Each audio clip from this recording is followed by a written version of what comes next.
Hey everybody, welcome to Pick Dr. Osborne's Brain. Hope you're having a great day. We're going to be taking your questions related to vitamin C. We did a full course on scurvy and vitamin C deficiency on Tuesday, including signs, symptoms, things you need to look out for, how it can impact you, how to supplement, how to lab test.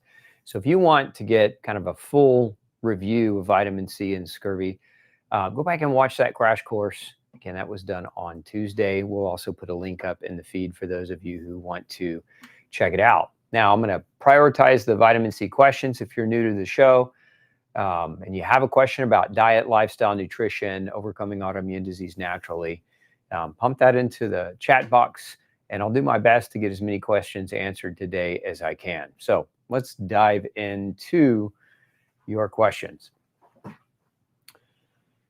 I like this one. Do you have any recommendations on vitamin C dosage for those of us with hemochromatosis who have been told to stay away from vitamin C?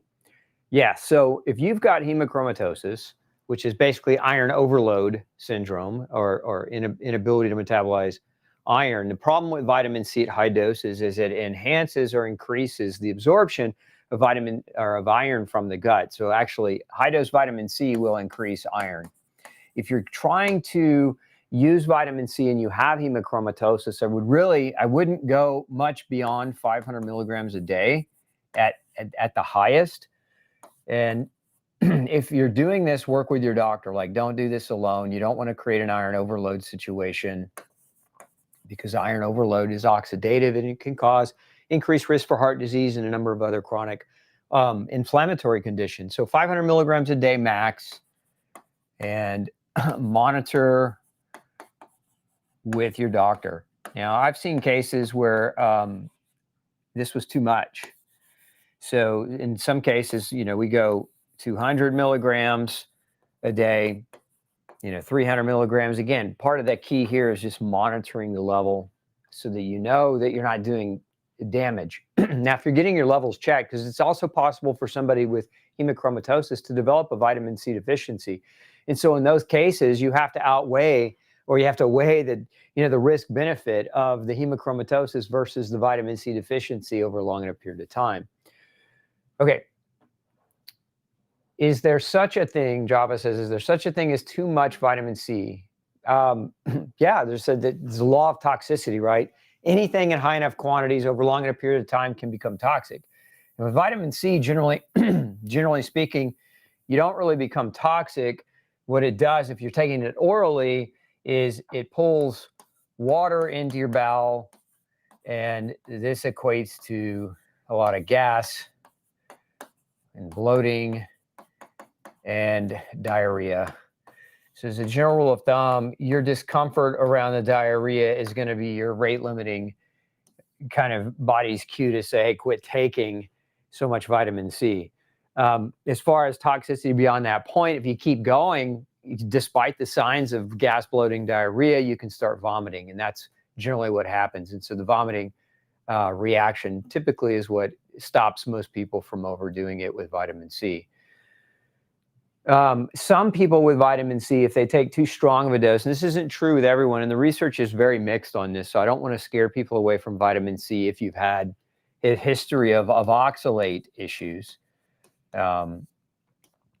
Generally, if you have an oxalate issue, it's because you either are in mold or you have a Candida overgrowth. This is a yeast overgrowth. These things make oxalate, or actually increase oxalate levels inside the body.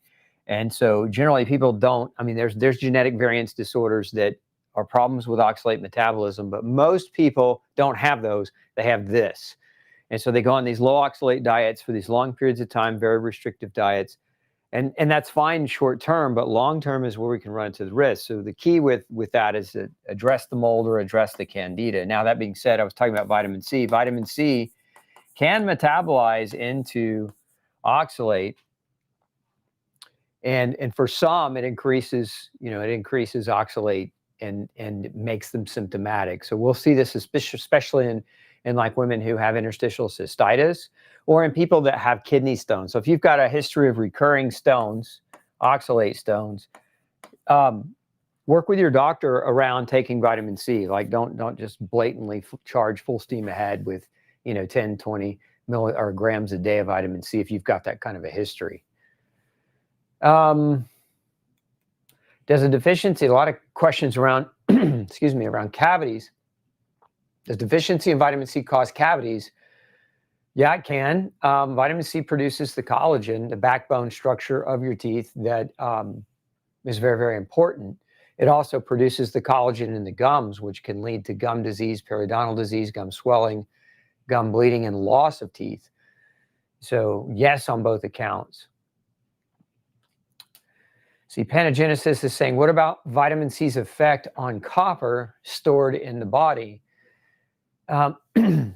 Very mixed. A lot of people get scared around vitamin C and copper. Ultimately, the human research on this is it goes both ways. Some studies show that high doses of vitamin C affect copper, and some studies show it doesn't affect it at all. So I haven't really seen it to be peculiarly effective in a clinical setting with patients where we have high dose vitamin C being administered, and then we have follow-up testing of their nutritional status, including their copper status. So from my perspective, in a clinical setting, I haven't seen this to play out. That's not to say it couldn't be the case in unique situations, but as a general rule of thumb, I'm not really super concerned by vitamin C causing some type of copper problem. Now, some would say that because vitamin C increases iron absorption, iron and copper kind of have a teeter-totter relationship. The more iron kind of opposes copper.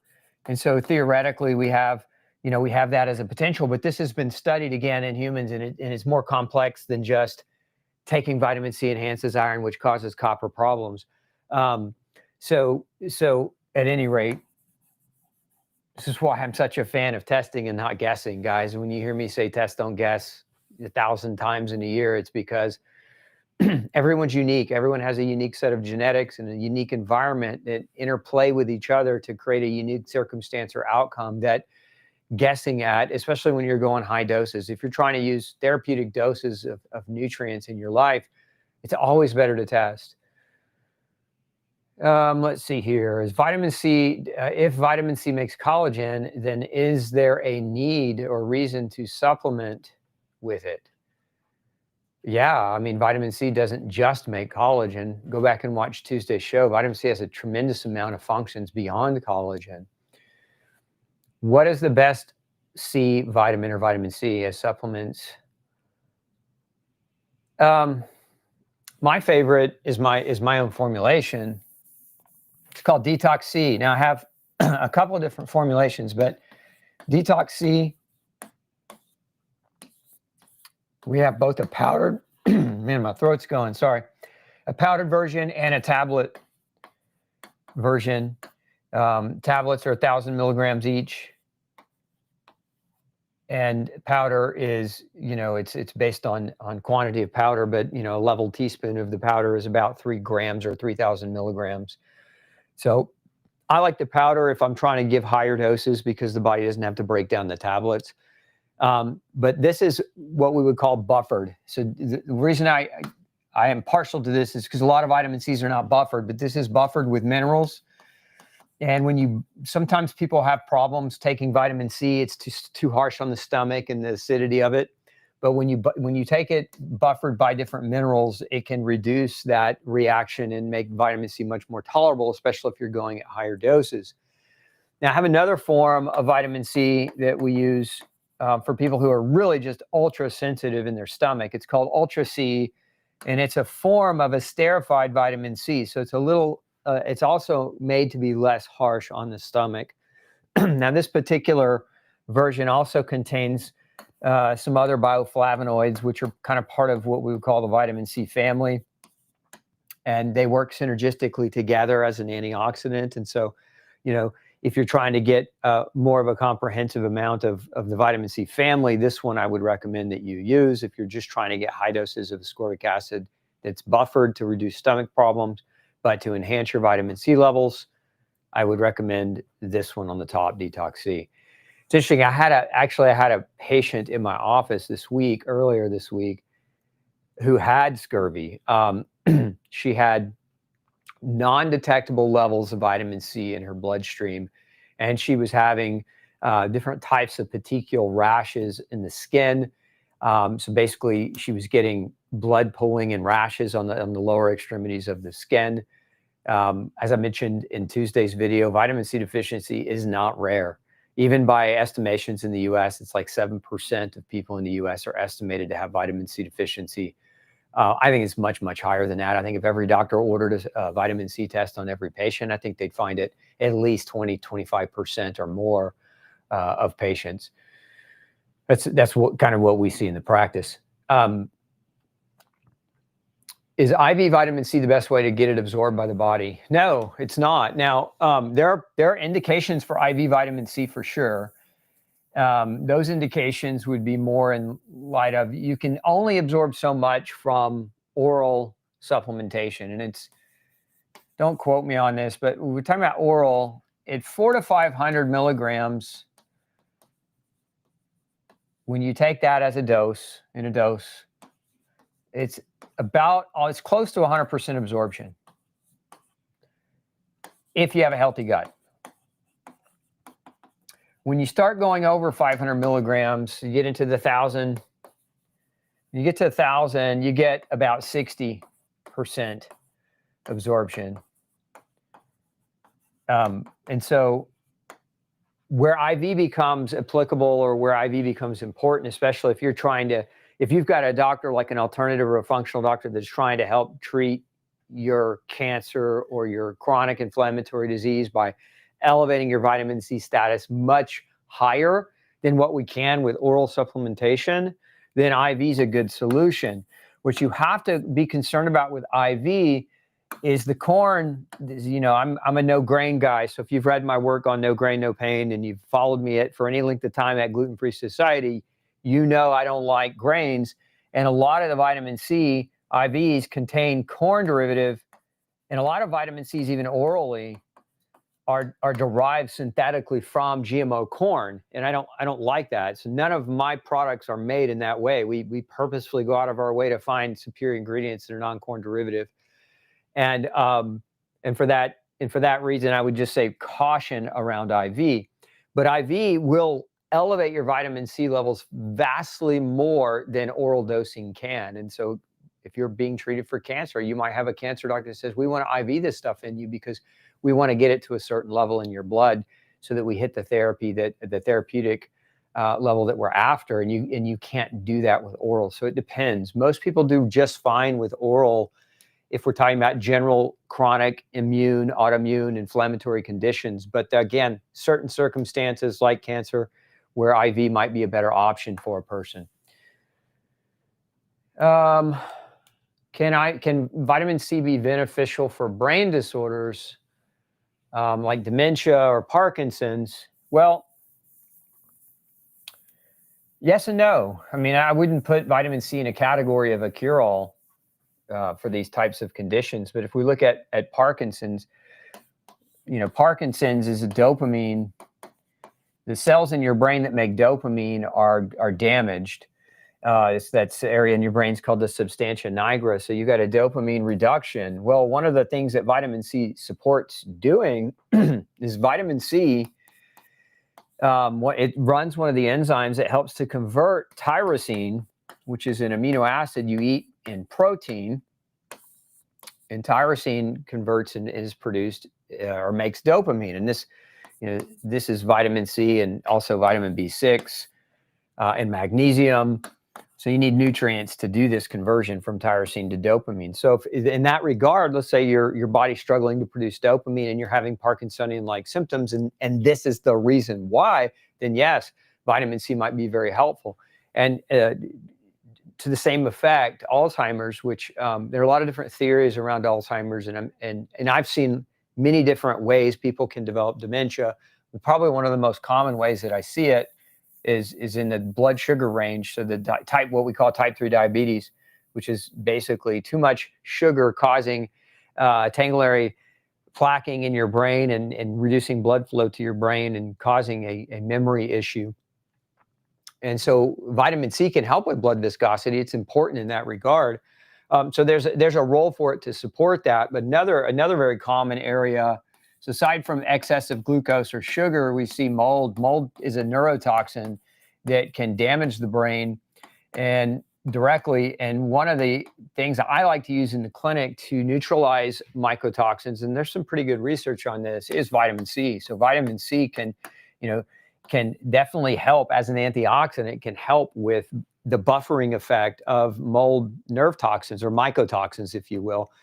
But ultimately, if a person is in mold, they have to get out of the mold. So you can take all the vitamin C you want, but if you stay in the mold, the toxins are just going to keep coming. And so vitamin C is a stopgap or can be supportive in that sense, but ultimately in that kind of situation, you want out of the mold. Let's see, can astaxanthin make the same job as vitamin C? No, they're not the same thing. They're different substances entirely. If I eat vitamin C foods, let's say 500 milligrams a day, you're not probably going to eat 500 milligrams a day of vitamin C from food.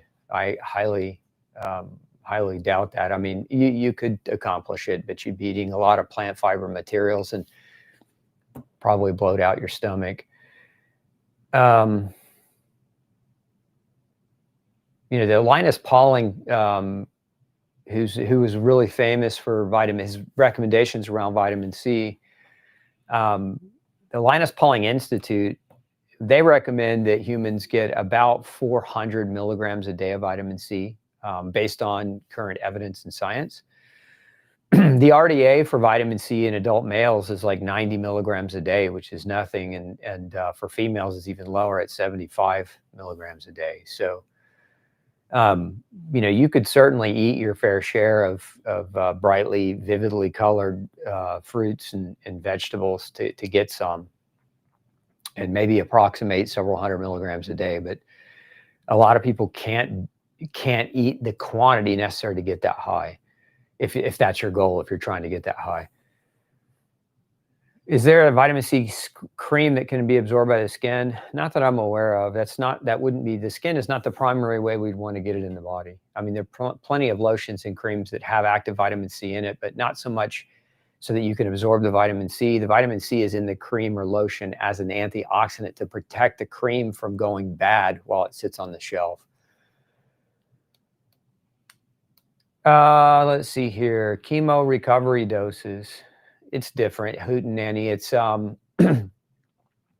2 bowel tolerance is what I would say. If you're coming off of chemo and you're trying to kind of rebuild your nutrition, I would take it to bowel tolerance, and that varies greatly from person to person. Probably one of the patients that I this was probably 20 years ago, had a gentleman with a severe form of cancer coming off of chemo. He's in his break period, and this is exactly what he wanted to do. And we had him do a vitamin C flush to calibrate how much his bowel could tolerate so that we could then adjust his dose accordingly. And his flush took over 150 milligrams of vitamin C. So, I mean, by the time we were done, for a while, he was at like 120 milligrams of vitamin C a day for 3 to 4 weeks. And then we recalibrated him and it came down a little bit. But do vitamin C flush to calibrate the answer to that question, because it's different for different people. I mean, I have some people that, 3 grams of vitamin C and they're running to the bathroom, and others, it's more like 50 grams or 30 grams of vitamin C. So keep that in mind. If your lungs are damaged by an infection or you have a lingering cough, is vitamin C the best solution for the lungs? Not really. I mean, it's a good thing to take. And I'd use vitamin C in that equation, but it wouldn't be my top choice. My top choice would be an acetylcysteine NAC. And if you add vitamin C to that, they will work synergistically. But NAC, a lot of the inflammatory damage to the lungs creates a lot of mucus, and the mucus in the lungs just basically creates a stagnancy in the lungs, and so the lungs can't get they can't get what they need to operate effectively. And so what NAC does is it breaks mucus down and helps you expectorate it out. It helps push that stuff out, and so you want to clear the lung at the same time support it. So NAC also, aside from being a mucolytic and breaking mucus down, it also generates or helps the body to generate glutathione, which your lung tissue is supposed to have a lot of, especially post-infection. And this is one of the ways we clean and clear our lungs, is through that. So if you're looking at just like a nutrient for lung support in that regard, NAC would be my first choice. Now you can use herbals like malign, and you can use, well, used to could get over-the-counter ephedra, but they've taken it off. 12 people died 20 years ago. 12 college football players, or I don't remember if it was college or high school football players, were combining ephedra with aspirin and caffeine. And then they would go out in the hot sun and do, 4 hours of football practice. And it was more than their heart could handle, and they died. And so then they banned ephedra, took it off the shelf over the counter. It was a fantastic mucus expectorant, probably one of the best herbal mucus expectorants, period, in my opinion.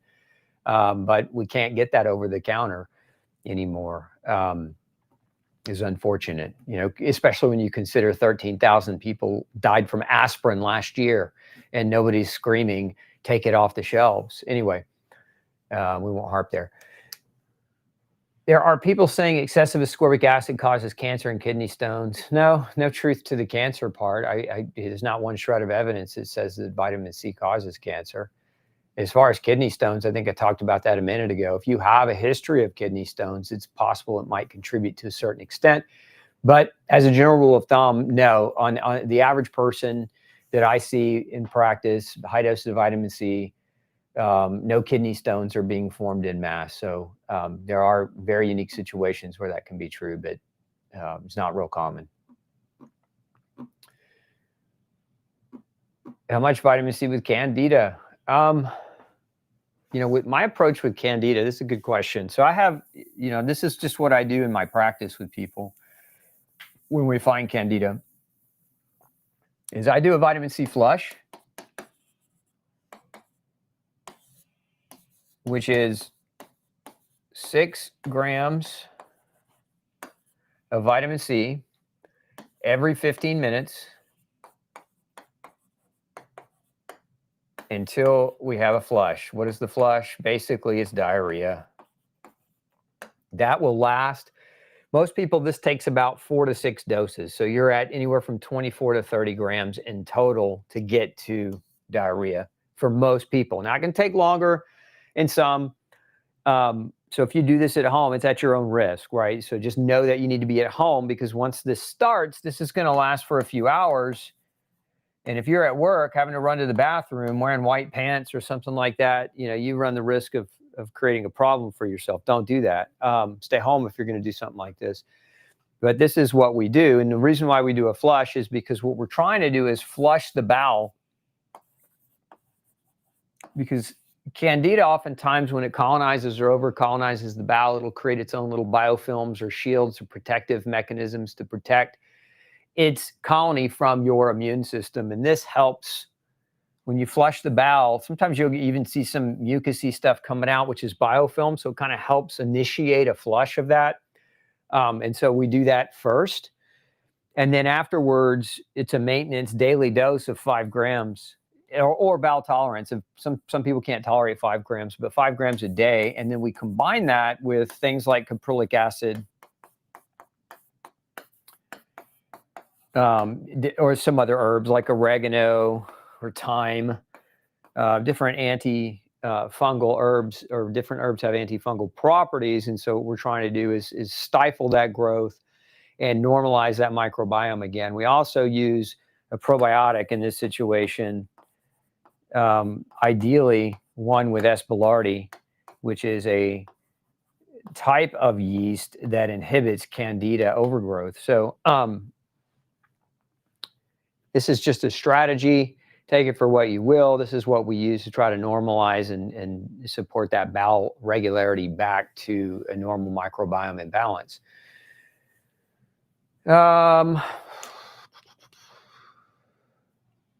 If ferritin is too high, why body store it? And how does vitamin C affect that? Ferritin's too high. It's not that your body is storing it. So you're misinterpreting what ferritin is, most likely.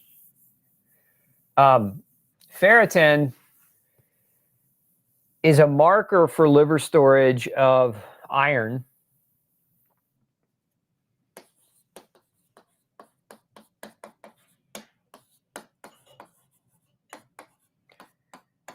But so if it's low, if you have low ferritin, it's most likely going to be representing an iron deficiency. And so in this case, we're talking about vitamin C. You take more vitamin C in your diet. It helps you to absorb the iron from the food that you're eating a little bit more effectively and may help to push this up into a normal place. Obviously, also, you'd want to eat the iron as well. But if your ferritin is high, it doesn't mean the same thing. It doesn't mean you have iron toxicity. I mean, there are exceptions to the rule, hemochromatosis. But usually in hemochromatosis, we're not seeing the high ferritin as much as we're seeing the high hematocrit, hemoglobin, and other markers, and pure iron. But when you have a high ferritin, ferritin's other role, one of its other roles is it's considered an acute phase protein. Acute phase has to deal with inflammation. So if you have high ferritin, you're inflamed. That's what that means. And then the question becomes, what's inflaming you? Now, I've seen high ferritin being caused by gluten. People that have gluten sensitivity that are eating gluten, it'll drive up their ferritin because gluten's damaging the liver, causing the release of ferritin. I've seen people who have high ferritin over mold toxicity. I've seen it over other food allergies. I've seen it over things like choline or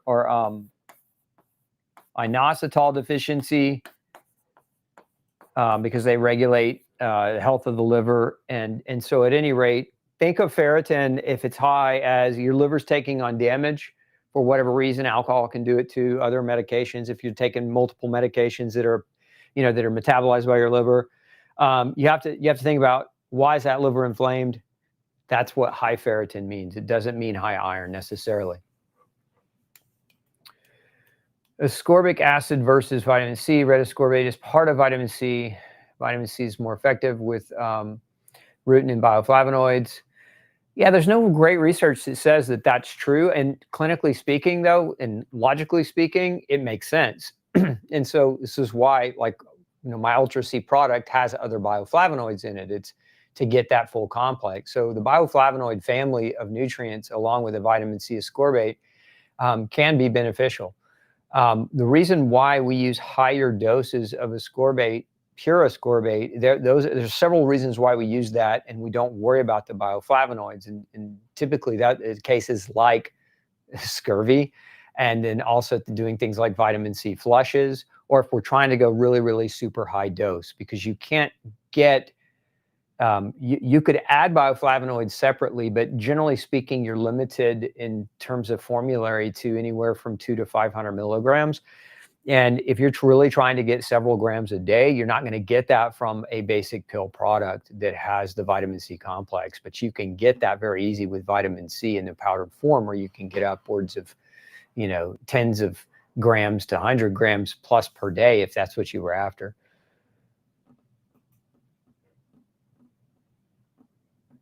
Are high doses of vitamin C effective to kill H. pylori, SIBO, methane, and other bad bacteria? There's some research that shows that people that have H. pylori and they take PPIs as part of the treatment, because if you've got H. pylori and you saw a medical doctor, what are they going to do? They're going to do what's called triple therapy,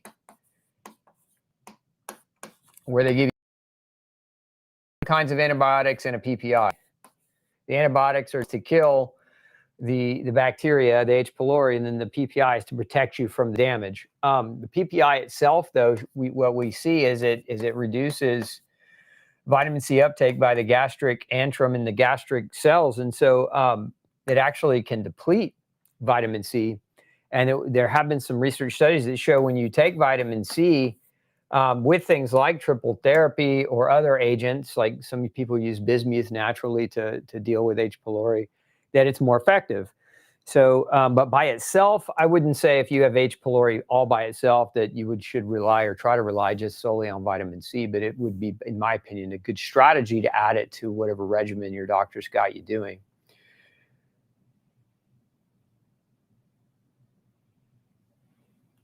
Let's see here.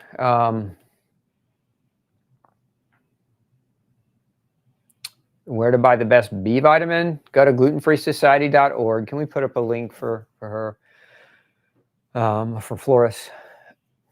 Read that GABA can help calm the overreactive pain response in the nervous system. Have you heard about this? I mean, GABA is a calming neurotransmitter, so it depends on the mechanism of the person's pain. GABA can have some impact in terms of the calming and the reduction. So can tryptophan, so can theanine. So it depends on the kind of pain. If the pain is neurological in nature and not as much inflammatory in nature, then GABA is a good choice. But if the pain is predominantly inflammatory in nature, GABA is not going to be the best option. I have some clients getting bleeding gums, nose, and gum bleeds, easy bruising, hair falling out, brittle nails on keto and carnivore.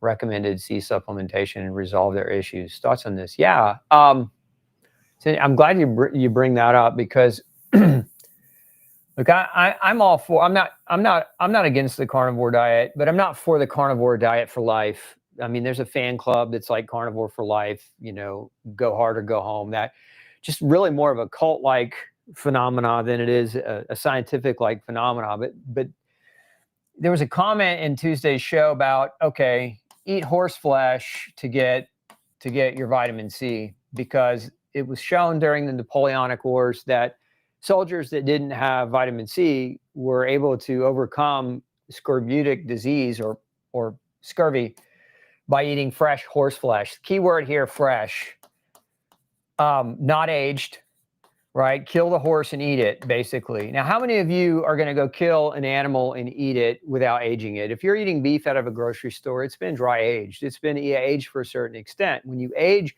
any kind of animal meat, there's an oxidative process that happens. And so what happens is you deplete the vitamin C content of that meat. As a matter of fact, there have been a number of researchers that have analyzed the vitamin C content of regular meat you'll buy in the grocery store, and it's virtually nil. They can't find any. So there was a commentary about just eat horse flesh, or just eat carnivore, and using horse flesh as a reasoning behind why meat consumption doesn't cause, or how meat consumption can reduce or can overcome or treat scurvy. And the reality is that you guys are not going to be eating fresh horse flesh off of a battlefield, or a fresh cow right off of your grass. Most of you are going to buy your food from a grocery store, where there's aging processes around that meat. Now, you can get minuscule amounts, smaller amounts of vitamin C from liver and organ meats. And so in that regard, if you're following a carnivore diet, there's some vitamin C to be had. But when we look at people who are following the carnivore diet, it's a mixed bag. Not everybody is eating an enriched abundance of different varieties of organ meats. A lot of people are just eating a steak every day, or just eating ground beef every day. And so, and then I see in a lot of these cases, and I've measured the blood of probably at least 500 people on carnivore diets over the years, and their blood workups are some of the most nutritionally depleted that I see. Now, that's not to say all of them are horrible, but it's an imbalanced diet. It's a great diet if you're experiencing tremendous health benefit. But the question that you have to ask is, why is your microbiome so screwed that it can't process vegetables and it can't process other foods? And I think we're going to find in this next 10 to 20 years, and we don't know the answer to that at this point, but we're going to find that there's a microbiome issue at heart for why people are losing their ability to tolerate different foods. And this is why the popularity of the carnivore diet is there. And again, I'm not opposed to it. I think if the best you can feel is by eating meat, great. I mean, you have to listen to your body's message. And if you feel fantastic, great, vigorous, and strong, you've got to go with what your body's telling you.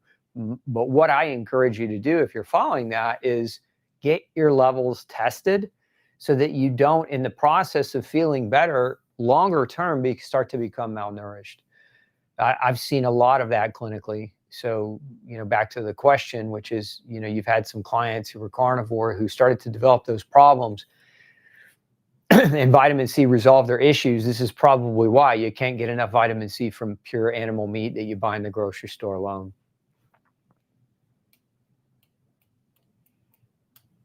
Let's see here. Viruses can trigger autoimmunity. If a virus triggered autoimmune, does that imply that the virus is still present? Yes and no. Not necessarily. Sometimes the virus is like, so viruses by themselves do not cause autoimmunity. It's usually, so autoimmunity it's a multifactorial problem, Melinda. So with autoimmunity, you guys have probably heard me say this. There's 4 triggers, right? Food is a trigger, chemicals, microbes, which viruses are, and then nutritional deficit. If we're categorizing, simply put, if we're categorizing the top triggers in autoimmune disease, and there are others there. I mean, one of the others is stress, emotional stress for sure, trauma and the like. And that's a whole nother topic for a different day. But you've got these 4 are what we call the biochemical triggers of autoimmune disease. So what happens is somebody might get a viral infection and then afterwards develop an autoimmune disease. But they didn't just have a viral infection. They were also being exposed to tremendous amounts of chemicals. They're probably eating food that wasn't healthy for them. And they were probably, to a certain extent, malnourished. And it became the perfect blend or the perfect storm that led the body's immune system to have a reaction that turned on an autoimmune process. And so you can take away the virus, but if you still have these other confounding variables that are working as triggers and the disease has already been activated, you now have to go back and you've got to remove these things too. So these are the things that have to be measured and then subsequently removed or enhanced or improved upon if you're trying to overcome autoimmunity.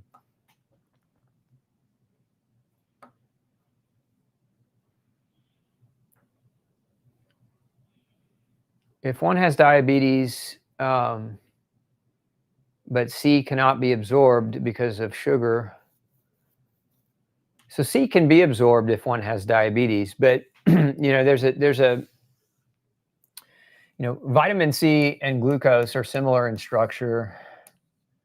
And so what you're talking about is absorption into the cell, not absorption at the intestinal level. You're going to absorb vitamin C at the intestinal level as long as you have healthy intestines that aren't inflamed. But we're talking about at the cellular level. So if your glucose levels are way too high, and what should your glucose levels be in your blood? They should be between 60 and 90. And most labs today, they use a reference range of like 70 to 120. And this is unfortunately a culmination of half the population becoming pre-diabetic and diabetic. And so the reference ranges have expanded further north to normalize illness. But 60 to 90 is more of a reference range that you want to try to keep your blood sugar. And we're talking about fasting here, blood glucose fasting. But you've got to get that under control. I mean, if you're worried about vitamin C not getting into your cell because you have diabetes, and why do you have diabetes? Diabetes, I mean, we're not talking about type 1, we're talking about type 2. Type 2 diabetes is sugar, glucose, excessive carbohydrates, lack of minerals, lack of B vitamins. I mean, ultimately, if we look at blood sugar as a mechanism, blood sugar control, just a mini crash course.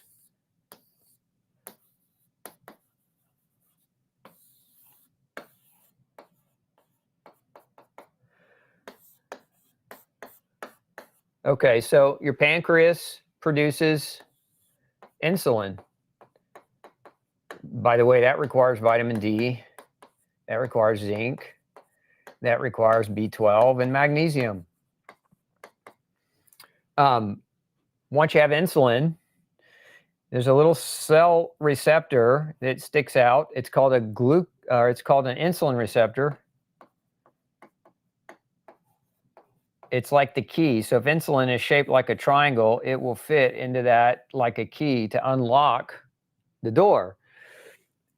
This receptor is made out of chromium, which is a mineral. Chromium's nickname in biology is the glucose tolerance factor. Now, you also need vitamin B3. Chromium and vitamin B3 form together. They help make the insulin receptor. Then once that insulin receptor is targeted, there's a door in the cell called a GLUT door. and that glute door requires vanadium, which is a mineral, to open, requires insulin to message it. And then once that opens, then the glucose that's sitting in your bloodstream that you just ate from whatever it was, that's glucose, will traverse from your blood into the cell where it can be metabolized into, ultimately into ATP or energy. So here's what happens. If you've got too much glucose in your blood, glucose and vitamin C are going to compete. They're going to get in each other's way to get into your cell. So how do we control the glucose in bloodstream? Well, number one way is through diet manipulation, right? We reduce our carbohydrate.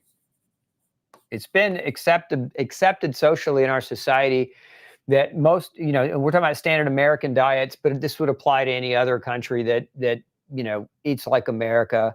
The UK, the European Union, they're not really any better over there. They're sugar bugs.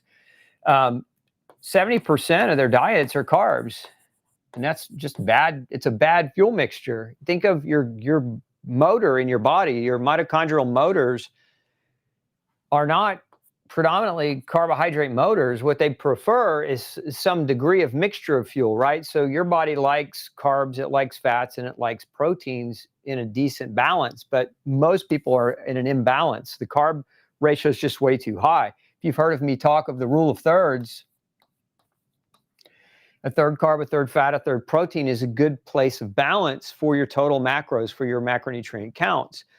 But most people aren't there. They're here. And so what happens is their glucose goes up. Even if the carbs that they're eating are healthy carbs like a piece of fruit, glucose is still going to go up because total overall quantities are too great. And when your glucose levels are too high, glucose does a couple of different things. Number one, it makes your blood sticky. So your blood viscosity enhances or increases. And so now your blood doesn't deliver nutrients and oxygen to your tissues as well. This is why diabetics end up with infections in their distal extremity, especially their feet, why they have to check their feet, because the blood flow going to the distal extremity is not very good because of that viscosity change. But excess glucose does other things. It glycates, it coats and surrounds the proteins like hemoglobin, so it makes it harder for you to carry oxygen. That glucose gets into your brain, and that's part of what contributes to what we call type 3 diabetes. So if you're over consuming here and you're lacking some of these key nutrients, your blood sugar is not going to manage itself. It's not going to be controlled. And if you don't exercise,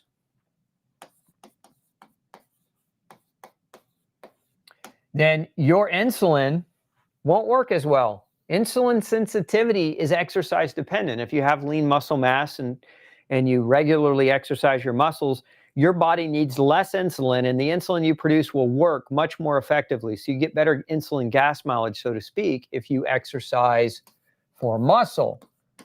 Many of you will say, well, I play with my kids all day long. That's exercise. No, it isn't. That's not exercise. That's minimal movement. We want weights. We want resistance. You need to be in a gym with some weights, or at the very least doing some high intensity calisthenics at home, push-ups, sit-ups, squats, lunges, pull-ups, plank holds, those types of things where you're building and maintaining lean muscle to improve how well your insulin works, so that you can regulate your blood sugar more effectively. And then the other thing that helps regulate blood sugar that people just totally don't relate to is sunlight. If you're not getting sunlight, I mean, aside from there's just too many aspects of health about sunlight, but one of the primaries is vitamin D. When we say here, you can't make insulin without vitamin D, your pancreas is loaded with more vitamin D receptors than any other organ. And if you're not out there getting that regular sunshine, if you're running inside for fear of cancer, you're going to have a problem.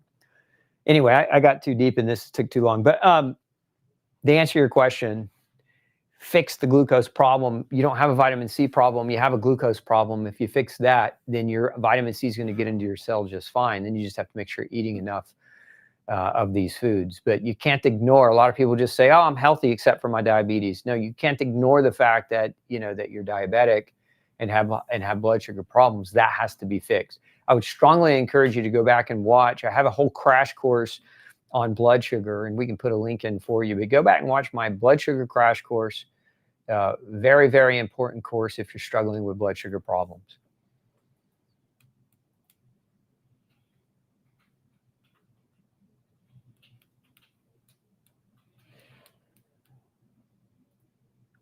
Food vitamin C, is it better than supplementation? It's comprehensive. I would say you need food vitamin C first.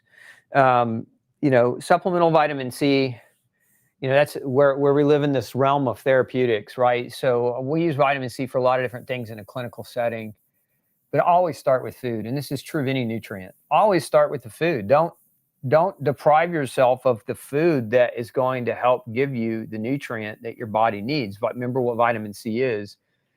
It's what we call an essential nutrient. Humans cannot synthesize it. That's what makes it essential. You have to eat it. So it needs to come from food, and if it comes from food and you have a great diet, a great exercise program, a good lifestyle, a good sleep habits, clean air, clean water, good stress management, you get better nutritional gas mileage. We see this time and time again. A lot of people don't want to change the lifestyle variables. The lifestyle variables is you have to eat well. And I know this is a no-brainer, and a lot of you are like, yeah, I understand that, but a lot of you don't understand it. You think you understand it. And you have rudimentary knowledge about what it means to eat well, and it's not your fault. It's because commercialization of everything that everyone's trying to sell you has bastardized the knowledge base around what it means to eat well. I mean, I can remember when I was growing up as a kid, and by the way, I was an obese 12-year-old. I was so fat, no girl would look at me. And it's actually it started me on my journey to health, was that I was such a fat little kid and no girl would look at me, but I was 12 and going through puberty, and I needed girls to look at me because that's what little boys want, right? I mean, that's what young boys that are growing want. They want the attention of young ladies. And so it led me to exercise as kind of the first arm of my journey to wellness.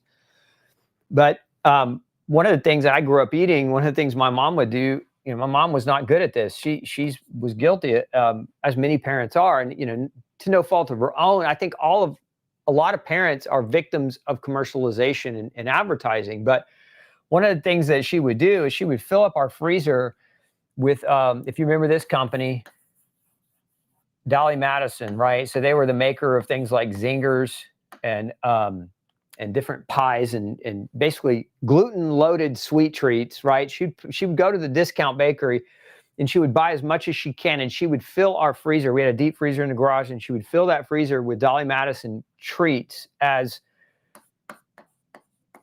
so we had that in the freezer, and then we had a canister of peanut butter. If you remember, if you're from my age group, you remember those big tubs of peanut butter in the plastic tubs, and they were like this big, and they had the big handle that you could carry it. And I don't remember at the time because I wasn't aware enough, but they most likely had hydrogenated fat added to them because they were the no-stir kinds of peanut butter, and they also had, the sugar.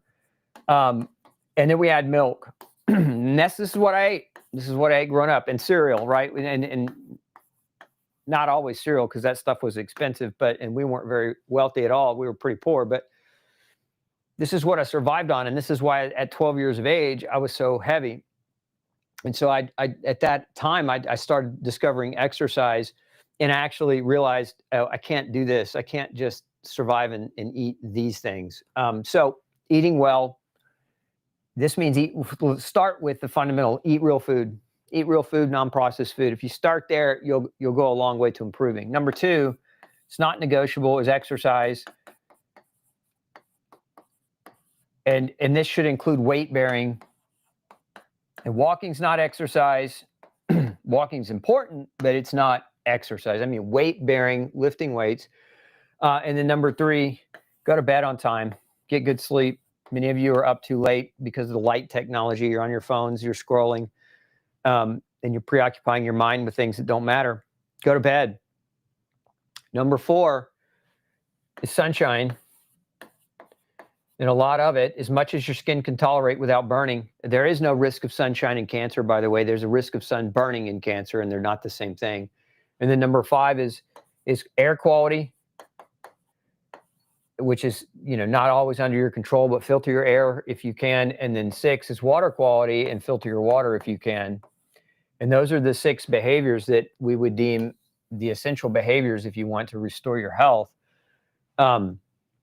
If you do these things, where I was going with this, if you do these things, your nutritional gas mileage will skyrocket. You'll go from 10 miles to the gallon to 1,000 miles to the gallon, meaning your body becomes much more efficient. And here's why. What do we use nutrients for? For healing and repairing. Those are 2 very important aspects of why we need vitamins and minerals and other nutrients. And if you are doing behaviors, if you're doing behaviors like I was doing, this Dolly medicine nonsense, and you have bad behaviors and you're not doing the things that help your body, then basically you're stressing your body more. And so you need more of those vitamins and minerals to deal with the self-induced stresses.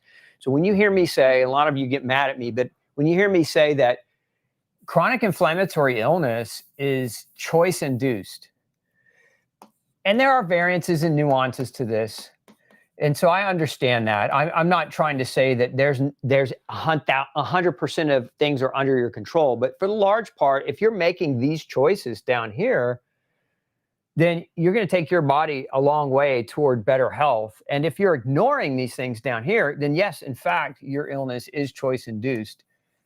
And I don't care what you say, and you can get mad at me all that you want, but truth is where progress begins. And if you don't have somebody telling you the truth, you're just going to continue to struggle. But your gas mileage of nutrition improves. So eating vitamin C will take you a lot further if you're doing these things than if you're ignoring those things and now you're just trying to megadose vitamin C to fix your problem. It's like using duct tape to fix the pipe under the sink. It will work at least short-term temporarily, but not great. And at the end of the day, the pipe is still broken and it's just going to get worse. If I'm allergic to carob, can I have chocolate? Yeah, they're not the same thing, Diana, so yes. RDA for, okay. Yeah, that's a comment. RDA for vitamin C is to prevent scurvy, not to keep people healthy. That's true. The original RDA developed for vitamin C was just designed to make sure somebody didn't have full-blown scurvy.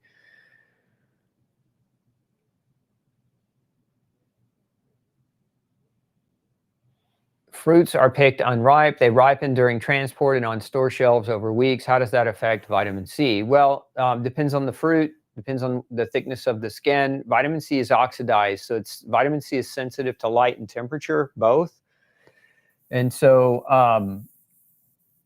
if it's like fruit that they got to the grocery store after traveling on a boat or a ship or something like that, and then the grocery people cut it into little cubes, like, a classic example would be something like cut pineapple or cut watermelon. The second they cut that thing, oxidation is occurring and the vitamin C level is dropping. Not down to 0 immediately, but the longer it's exposed to light, the more oxidized it becomes, the less vitamin C it has. And then you're taking in oxidized vitamin C that your body then has to deal with. And so one of the things that we can do with vitamin C internally is once we use it up, it's like a car battery, right? Once it's used up, it can be recharged. So it's what we call oxidized vitamin C can be reduced back to active vitamin C. And this actually in the body requires glutathione. Glutathione can recharge the battery of vitamin C, and vice versa. Vitamin C can also recharge glutathione. They're kind of synergistic with each other. But going back to your question around food, the more air and light exposure over time, the more vitamin C loss. So the closer you can get to picking it from the tree, ideally that's the best. But how many of us live in a world where we have a fruit orchard in our backyard? I mean, almost none of us. So it's not realistic. Eating real food is still your best option because most fruits have peels, and those peels are protective. There's chemicals in those peels that protect the internal aspect of that fruit from outside light and oxidation. So don't get caught in the weeds of that. Some people will say, well, I'm not going to eat the fruit because it was on a ship and it ripened and there's not as much vitamin C as there should be, so I'm just not going to eat it. I'm going to take the vitamin C supplement. Now, eat the food first, because ultimately there are tremendous amounts of things we don't know. Like, we know a lot, but we don't know a lot more. And there are things in food that we haven't even yet discovered that probably act super synergistically with vitamin C and probably behave and help it work better, et cetera, et cetera, et cetera.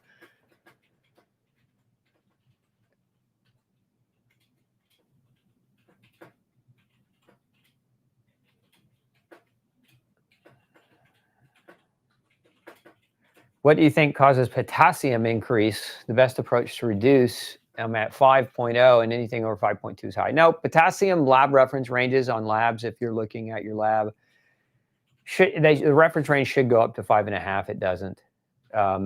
Several of them are at like 5.2 or 5.4. Some are at 5, seen some at 5.1. So 5.2, I wouldn't worry about. I mean, you could have simply just hydrated on the day of the test, so the concentration of potassium showing up in your blood looked higher, and so it was scored as higher. But I don't think you have a problem there, especially if you're not having any major symptoms or disease.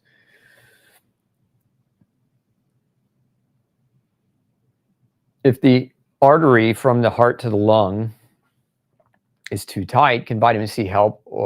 Well, I mean, one of the things vitamin C does is it helps you make a chemical called nitric oxide. Nitric oxide.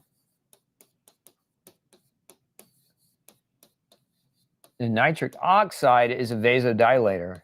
So it dilates blood vessels. And there are cases where I have seen people thought they were having a heart attack because they weren't having really a true heart attack. They were having vasoconstriction. They were having constriction of their blood vessels as a result of an inadequate amount of nitric oxide production. And it led to constriction of blood vessels reduces blood flow. And it, for all intents and purposes, when you have a lack of blood flow, that can be caused by a blockage. It can be caused by a constriction. But vitamin C does play a role in that. So it just depends, though. Not everybody is just going to take vitamin C and increase their nitric oxide. There are cases where that is the case, but ultimately, you should probably have a pretty good workup done nutritionally to see if there are any other nutritional factors that might affect how your blood flow and vascular tree is capable of dilating, because there's a lot of things that can affect it. Can you do a vitamin C flush if you already have diarrhea frequently? You can, but it might be a little misleading. You can still do one, but it might be a little misleading. Ideally, do that flush first thing in the morning on a fasted stomach to minimize that interference.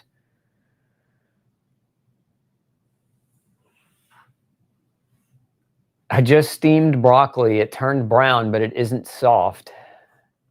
Wow. That doesn't seem right, Meredith. Does this mean the nutrients are depleted? I'd have to see a picture of it to comment more intelligently. If you steamed your broccoli and it turned brown, but it's hard still, it's still crunchy, that makes me think you need to find a different grocery store or a different brand of broccoli, but I can't say for sure. My daughter can't tolerate pork or red meat and gets terrible headaches when even slightly exposed. I gave her vitamin C to flush post-exposure, but she found something online warning of ulcers. No, vitamin C doesn't cause ulcers at all. What happens isn't that vitamin C causes ulcers. I hate it when people go to WebMD and some of these other sites that are so loaded with bias.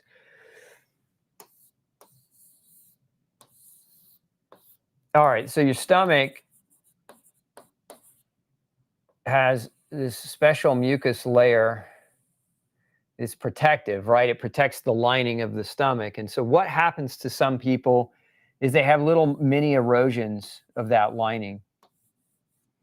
So basically there's little areas that aren't being protected. Now let's dump a bunch of vitamin C, which is ascorbic acid, and it's hitting those areas that aren't protected, and it's causing irritation where before that person wasn't doing this, there was no irritation sensation.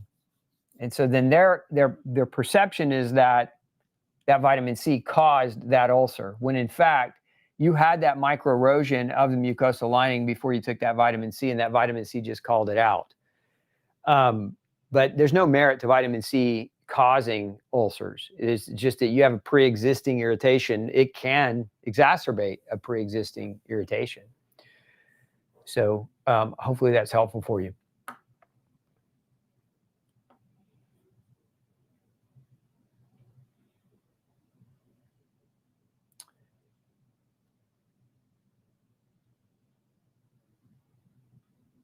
A new study, 20 amino acids, showed cysteine helps heal the small intestine. Is cysteine better at healing the intestines than glutamine, or just different? It's just different. I mean, cysteine has different functions than glutamine, but one of the things, if we're talking about the small intestine specifically,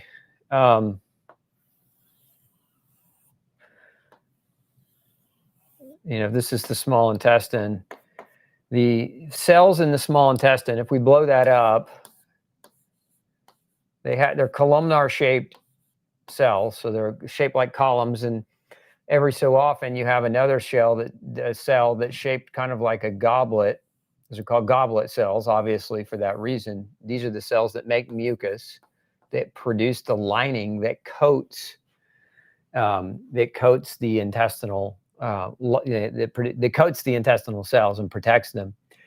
But these cells here have little junctions in between them that keep them from leaking, and hence the term leaky gut. So if your bloodstream is on this side, if this is your lumen of your gut, or the center of your gut, and this is all the bacteria and all the food debris and everything else, what we want is the stuff that belongs to come through the cell, go through the proper checks and balances.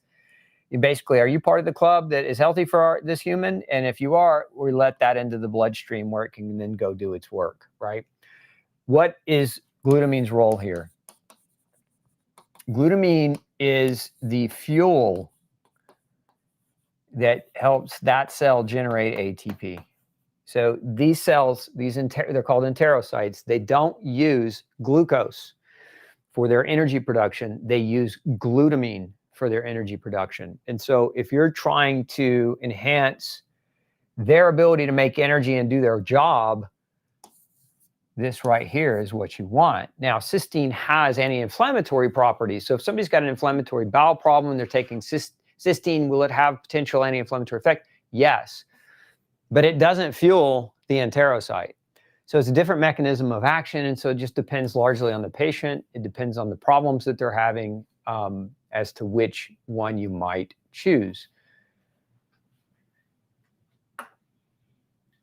I have Hashimoto's thyroiditis with an overactive nervous system, and even small doses of vitamin C give me anxiety and panic attacks.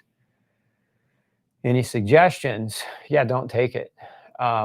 Probably what's happening for you is that vitamin C is stimulating adrenaline production. One of the other things that vitamin C does is it's responsible for making adrenaline. And so if you've already got a hypersympathetic dominance, that vitamin C may be tapping that and pushing you over the edge. Now, that's one consideration.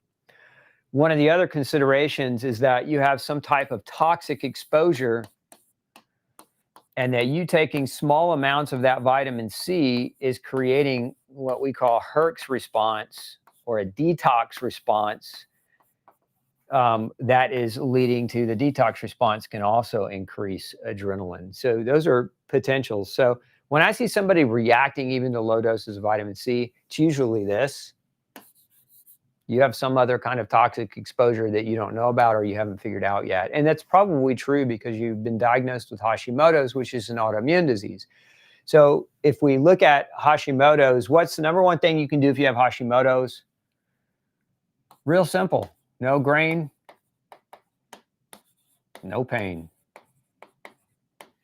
It's been studied multiple times. I've seen it play out more than 1,000 times clinically, that people with antibodies against their thyroid, and they have a thyroid diagnosis of Hashimoto's, when they cut grain out of their diet, their antibody levels plummet. They go down rapidly, and then they start getting better and their thyroid starts working and properly functioning. So for you, the toxin exposure might be the gluten and the grain. And so if you haven't started with the diet change first, do that. Go get a copy of my book, No Grain, No Pain. You can get it at any major bookstore. You can buy it on Amazon. and follow the 30-day program. If you feel better doing it, keep going. But that's a great first place to start. Can vitamin C help ear skin issue or stop fluid from the ear? I mean, it just depends. Why? You got to ask, why are those problems happening? If vitamin C is playing a role in why those things are happening, then potentially yes. But not all ear skin issues are vitamin C deficiencies. What are the side effects of vitamin C? Are you talking about taking too much, Christina? I'm going to assume that's what you mean. Side effects of vitamin C, too much of it, predominantly is going to be gas and bloating, intestinal discomfort, potentially loose bowels, and or diarrhea. Those are the big ones. So if you're having those, that's a cue for you to back off. I like the comment. Walking 2 to 4 miles, weights, and fasting has helped my glucose greatly. Thanks for sharing your experience. I think that's great. What's good for a fatty liver? Finding out why it's fatty. What causes fatty liver? So, I mean, there are lots of things that are good for the liver, including eating liver. But if we're talking about fatty liver disease and vitamins, minerals, nutrients, probably I'd say the top 3, let's do top 4. Top 4 nutrients.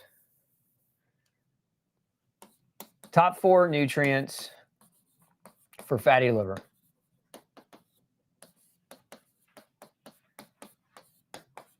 Number 1, and at the top of the list on purpose, is choline.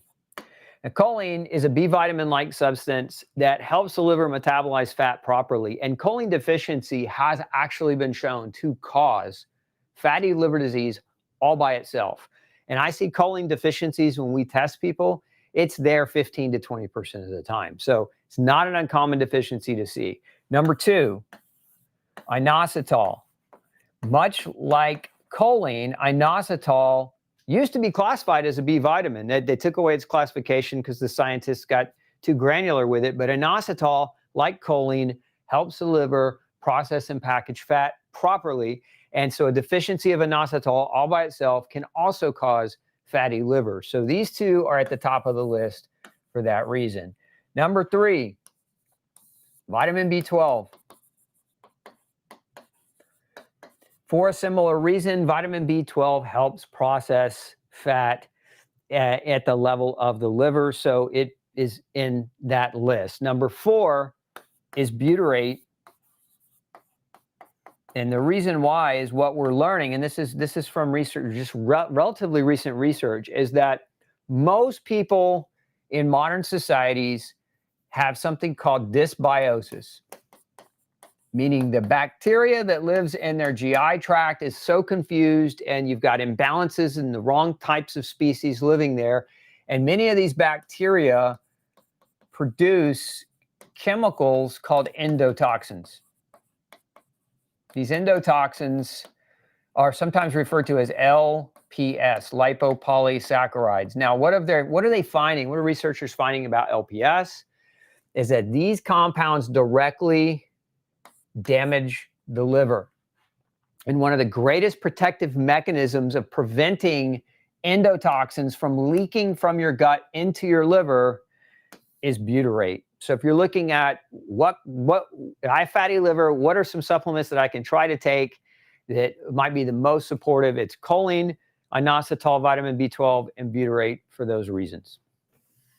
Okay. Question for pain relief, level 6 plus. How much white willow bark? 200 to 400 milligrams a day is what I would encourage you to think about in that regard.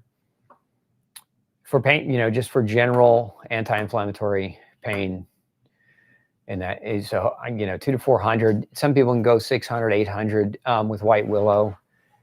There's no great research on white willow doing damage to the stomach the way aspirin does, but I would still, if you're going into those higher dose or realms of doses, I would still take a precaution.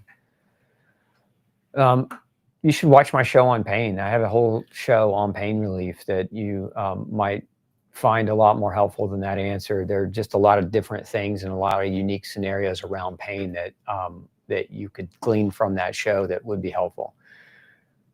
Can we put that link up?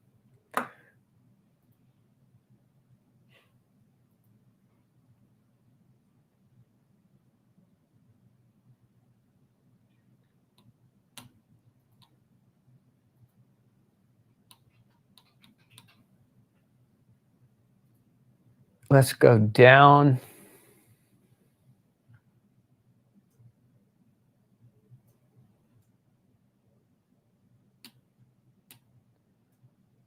So again, somebody's asking the best vitamin C supplement. Detox C and Ester C. Go to Gluten Free Society. You can look those two up. One's called Detox C, the name of the product itself, and then the other is called Ultra C, and you can read more about them. Does cooking decrease vitamin C? Yeah, it's affected by heat. It's affected by as well by light. It's oxidized by light and exposure. So, but I wouldn't worry about eating everything raw. There's also a whole raw foodist movement that isn't always the best. Remember, cooking certain foods is better for you because your body doesn't have the digestive capacity to break certain things down. So cooking is how we make them more tolerable and digestible. You're not losing all the nutrients when you cook your food. There's some loss, but it's an acceptable loss if you're eating whole real foods.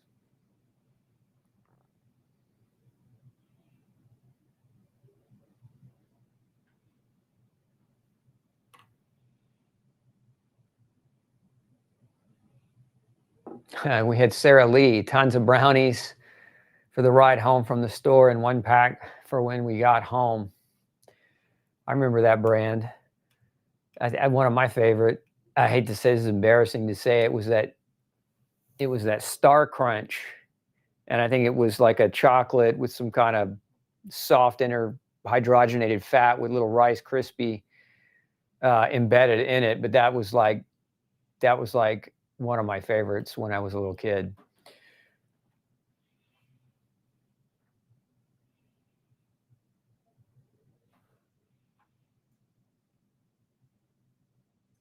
Could overactive pain response be due to dysautonomia? Yeah, it can be, because dysautonomia is hypersympathetic overdrive, and people with that situation are more prone to pain or more sensitive.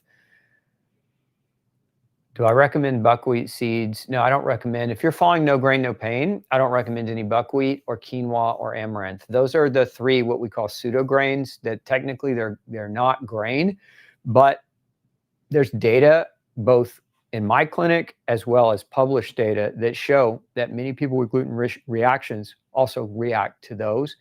There's also a lot of data that shows that those products can be heavily cross-contaminated with wheat and other kind of classic gluten-containing grains.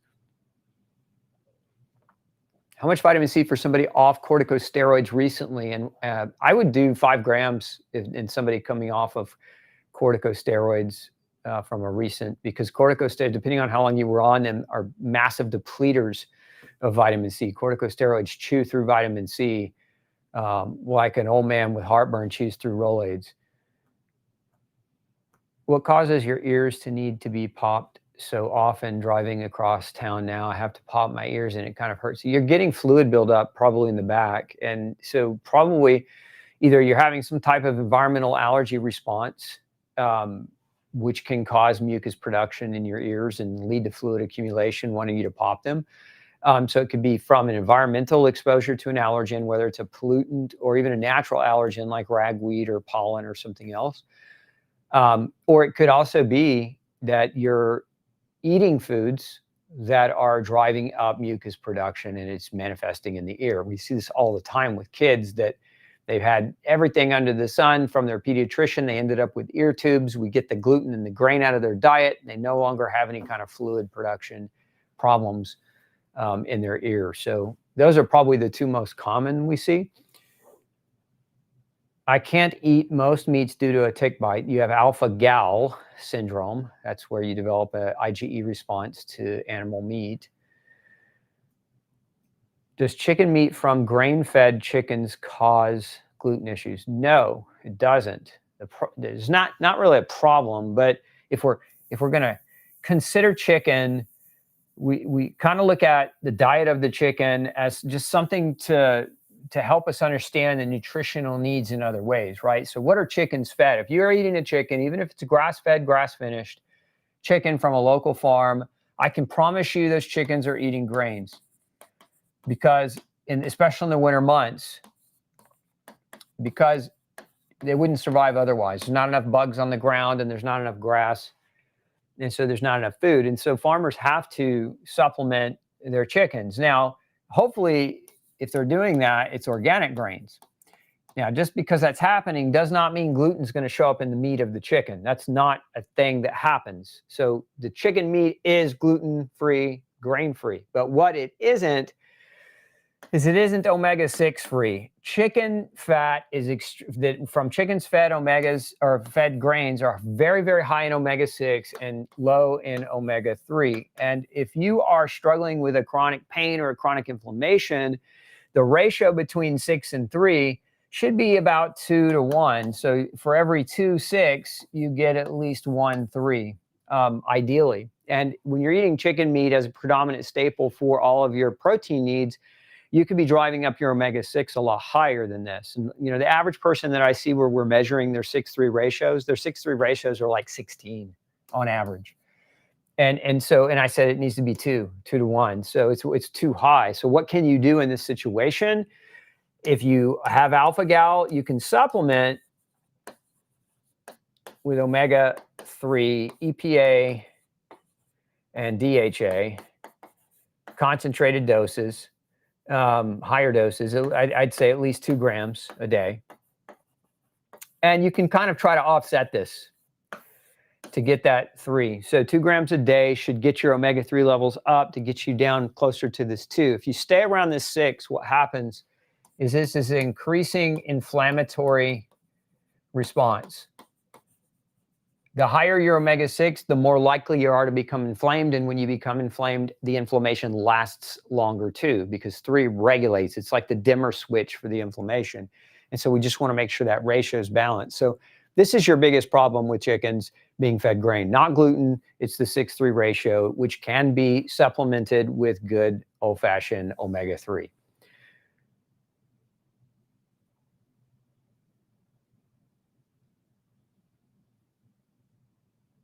I cannot eat. Okay, I answered that one.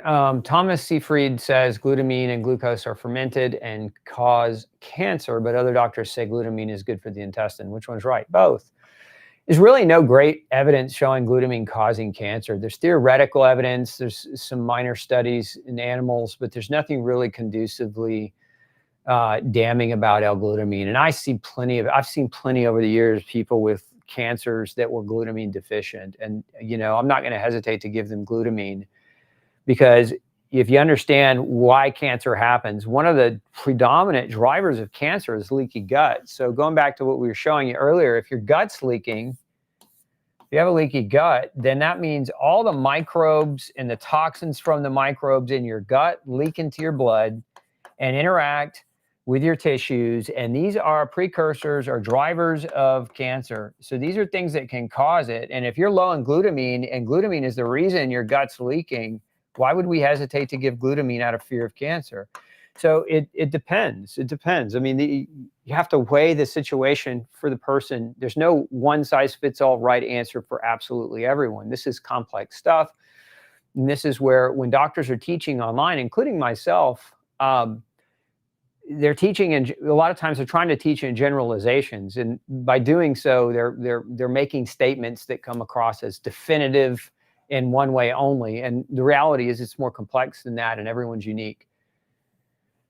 Have you seen studies of walnuts before bedtime helping sleep? Yeah, there's some melatonin that you can get from walnuts. Same thing with pistachios. Does 1,000 milligrams of a day of C cause kidney stones? No.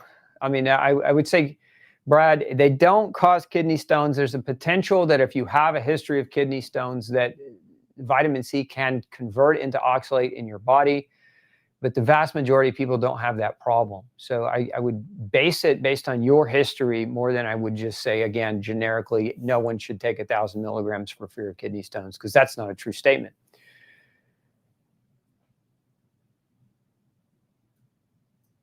Do I think that 150 milligrams of vitamin C and quercetin is enough, or must it be 500?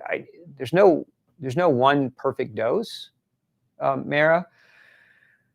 I think it depends on the person. You know, I always default to test, don't guess. Again, I'm saying it again. Why? Because when you test, you know, does the person have a greater need? So now we can answer that question more definitively. Do I need more than 150 milligrams a day to get over a vitamin C deficiency? Yeah, you do. But if you have adequate amounts of vitamin C, is 150 milligrams a day enough if you're just trying to supplement and give your body a little extra? I think that's fine. It just depends. Can you briefly explain why we're unable to manufacture vitamin C? Yeah, we lack the enzyme in our bodies to produce it. I think humans and guinea pigs, there may be one or two other mammals that cannot make vitamin C. I don't remember off the top of my head which other mammals, but pretty much every other mammal can make their own. They have the enzymatic capacity to convert and to produce vitamin C. Twinkies, honey buns, ho-hos. We were talking about filling my freezer with Dolly Madison, and you guys have just commented in on your remembrances of those things. That's great. Yeah, we all did it. It was bad for us all, right? And we can look back on it and laugh and know that we're doing it better now. Is liposomal vitamin C better? No, it's not. There's a context there. There's some very small studies showing that liposomal C can be absorbed a little bit better from the intestine, but they didn't control for enough variables for me to be convinced that that's true. I mean, there are people that don't, like, if you have no gallbladder, is liposomal vitamin C better for you? Absolutely not. If you have a gluten sensitivity and your liposomal vitamin C has got a ton of corn derivative in it, and that's how they liposylized it, then is that better? No, it's not. I've used liposomals that were not corn derivative, and I didn't see better outcomes in my patients than I did with just pure ascorbic acid or even ester C. So I'm not convinced that liposomal C is somehow more magically better than the others.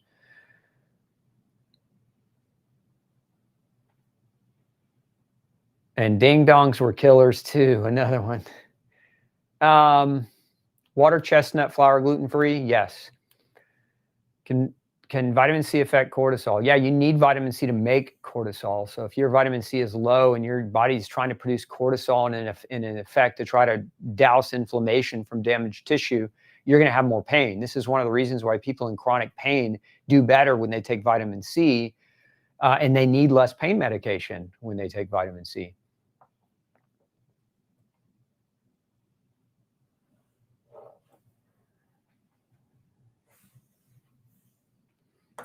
My GFR, my glomerular filtration rate, kidney function, I was taking BCAs, branched chain amino acids, and my GFR dropped from 90 to 79. I assume that's what you mean. If there's a direct correlation, I mean, look, if you increase your protein in your diet, that's going to affect your GFR. And because GFR is a calculation, I mean, you're going to affect your BUN, your blood urea nitrogen. If you eat more protein, it's going to be higher. If you eat more protein, your creatinine is probably going to be higher. If you work out aggressively, your creatinine is probably going to be higher because it's a breakdown product of muscles when you're working them out. So kidney function tests on standard blood workup have a lot to be desired for accuracy. There's a lot of nuances that can affect them and make people scared. And so I wouldn't, there's more context to that conversation than just, than the question is being asked. So sorry, I can't be more helpful. Do I recommend mammograms? I recommend you do what you and your doctor come to terms with. Would I personally do a mammogram? Absolutely not. If I was a woman, I would run as far away from every mammogram center as possible. To me personally, it doesn't make sense to put your breast into a machine that radiates the shit out of your breast, because radiation causes cancer, in an attempt to look for cancer. especially considering me personally, as a philosophy, I would never go through the standard treatment plans that doctors draw out for cancers. It's just not something I would ever participate in. So to me, pre-screening for early detection, here we are at the end of October, Awareness Month. Go read the book Overdiagnosed. It's a fantastic book. If you're a woman and you're worried about breast cancer and screenings, read that book. It will shock you. And it was written by a medical researcher who's in the trenches doing the studies on these very things. But again, me personally, I would never do something like that. I think it's foolhardy, and I think too many false positives come out of them. And when a woman gets a false positive mammogram, she's in limbo for 3 to 4 months, stressed to the nines, thinking she has cancer. And guess what's going to happen? She's going to get cancer.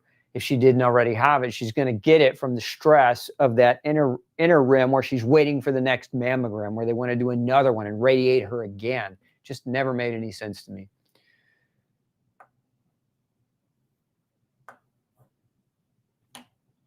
Since vitamin C makes collagen, is there still a benefit from taking collagen if I'm already taking vitamin C? Yeah, there can be a benefit to taking collagen. Like, one of the benefits, Jacob, is collagen is very rich in the amino acid glycine and proline, which are important for folate metabolism and glutathione production, and the metabolism of DNA to make new cells. So there's lots of good reasons why one would want to eat collagen or supplementally take collagen, even if you're already taking vitamin C.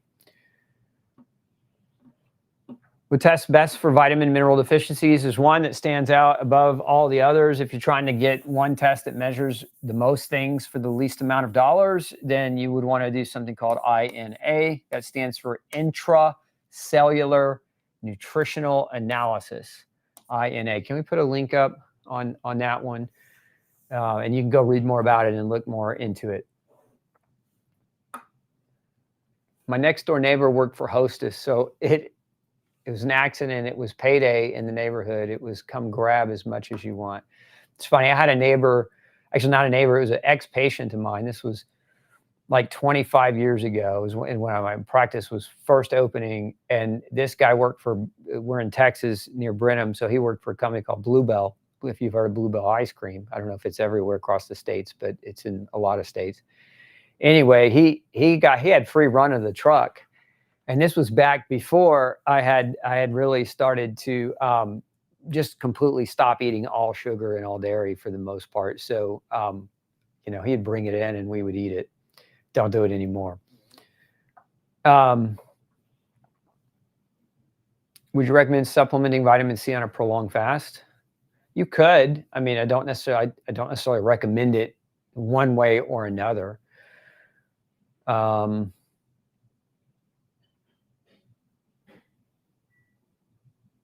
When I take vitamin C, I get cold sore around the lips, and then I get a burning around the lips and a cold sore appears. You have a mucosal problem, Bernadette.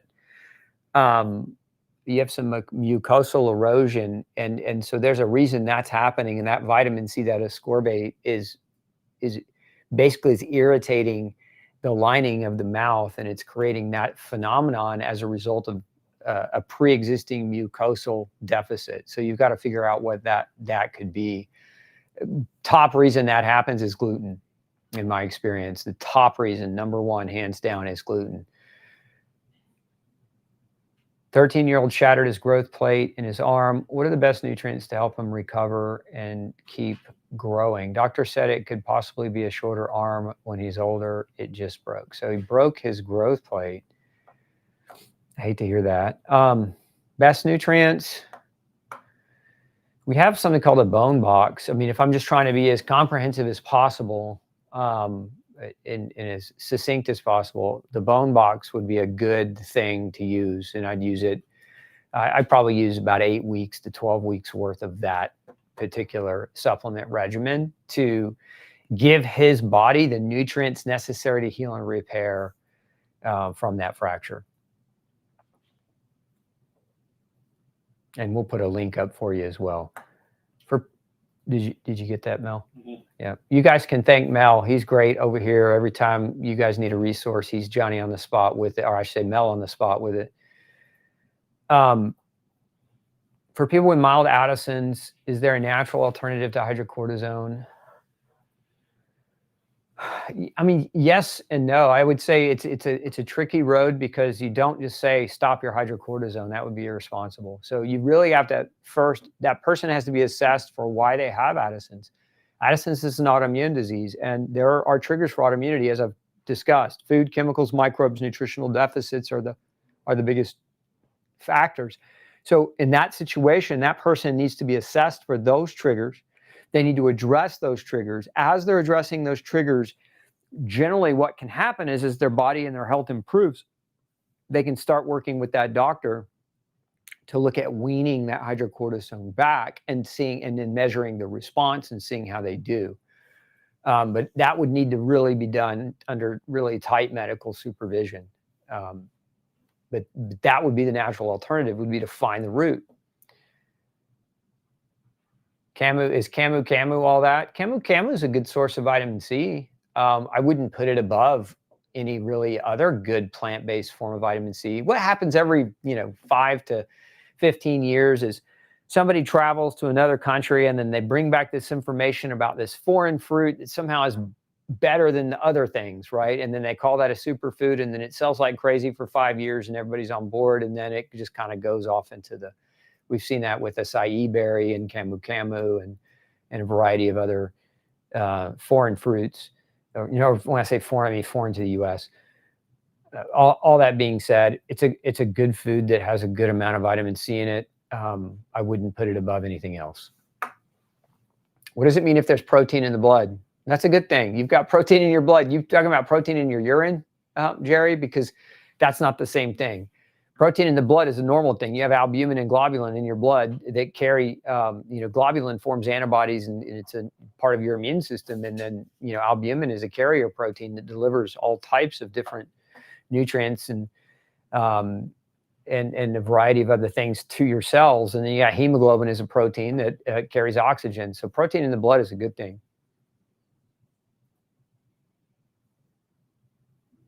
Sally Norton says vitamin C over 250 milligrams a day causes oxalates.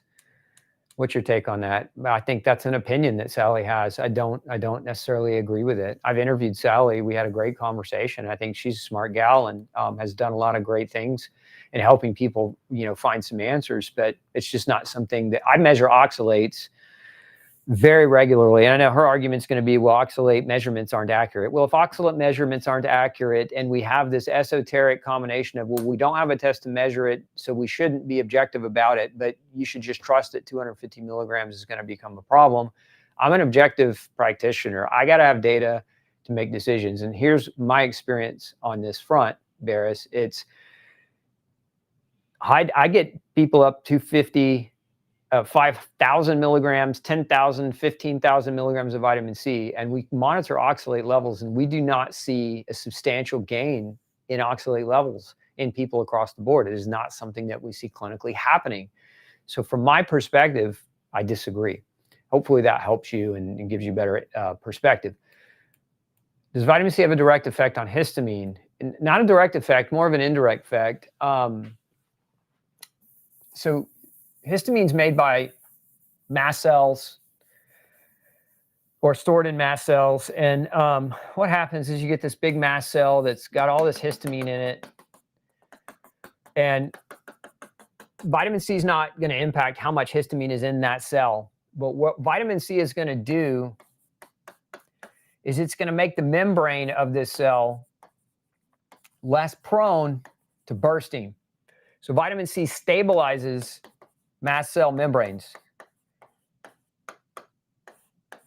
And so what happens when somebody comes into contact with something, instead of their mast cells just vomiting histamine all over everything for the smallest reason, if you have adequate vitamin C, you get a membrane that works appropriately, and it releases histamine, but it doesn't release or allow for just a mass release of histamine because you stabilize the membrane. So vitamin C, and this is especially true if you combine it with quercetin, because they work synergistically in that way to keep that membrane from being broken or ruptured too readily or too easily. So it reduces histaminic responses by stabilizing the membrane, reducing histamine release.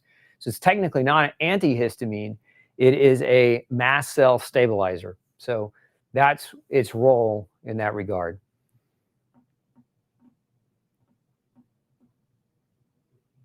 Currently taking 1200 NAC, 2000 CAMU, 5000 D3, and 200 K2. Is that a good path? What's your goal? Where's your destination? The path, there's lots of paths. I'd say if you're just trying to support yourself in general, I mean, there's nothing wrong with any of the things that you're doing there. I mean, the 1200 NAC is great for many things, especially during cold and flu season to help your immune system. The 2000 vitamin C is good. The 5000 D is good in the winter months. K to kind of balance it out is fine. But what's your goal? If you give me a goal, I can tell you a little bit more.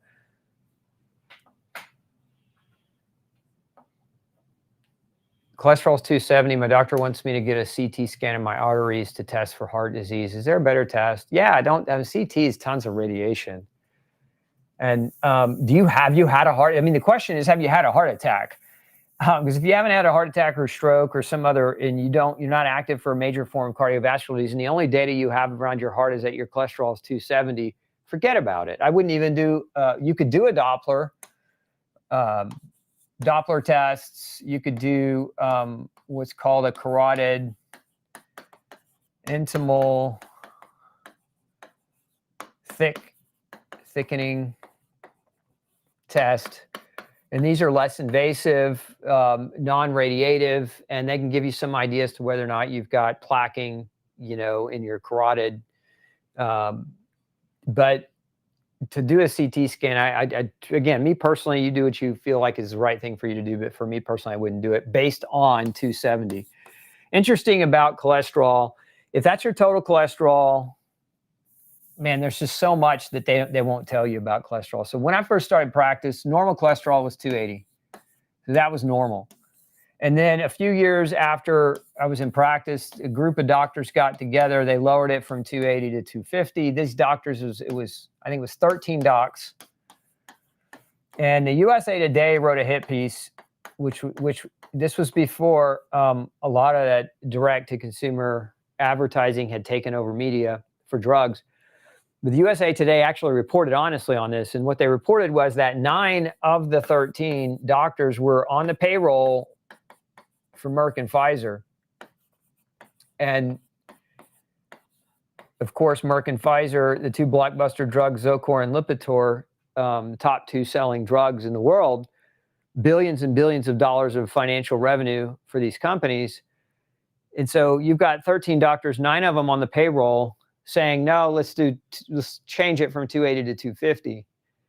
I mean, is there any clear evidence that they should have changed it? Not really, not in my opinion. But there's plenty of clear evidence of conflict of interest. And then a few years later, they changed it again to 220 and then to 200. And I think the most recent one was NCEP, National Cholesterol Education Guidelines. They did, it was like 4 docs. And these were all on the payroll. And how much lower do we want to go? How many less heart attacks do we have a year? How many less strokes do we have a year going from 280 to 200? We don't. We have the same amount of heart disease year in over year. And the number one treatment for heart disease risk is statins. So it's the top 2 prescribed drugs almost every year for the past 30 years, and we don't have less heart disease. So if we look at the data empirically without research studies that are funded by special interest, we just say, what are the outcomes of lowering cholesterol? The outcomes haven't changed. There's not less heart attacks. There's not less strokes. So is a statin the right move? Is lowering cholesterol the right move? Especially when you have research on the other side that says high cholesterol, you live longer. How do you, I don't know, ask your cardiologist to explain that fact. How do you explain that fact? Why do you want to lower it? I just had somebody come in the other day. His cardiologist wanted him to get his cholesterol down to 0. I'm like, cholesterol at 0? Cholesterol is the mother hormone. So it makes progesterone. It makes estrogen. It makes testosterone. Since we've been lowering cholesterol, how many have you seen an influx or an increase in hormone clinics? Is there a correlation between attacking cholesterol and the need for biological hormone replacement therapy, HRT? I think so.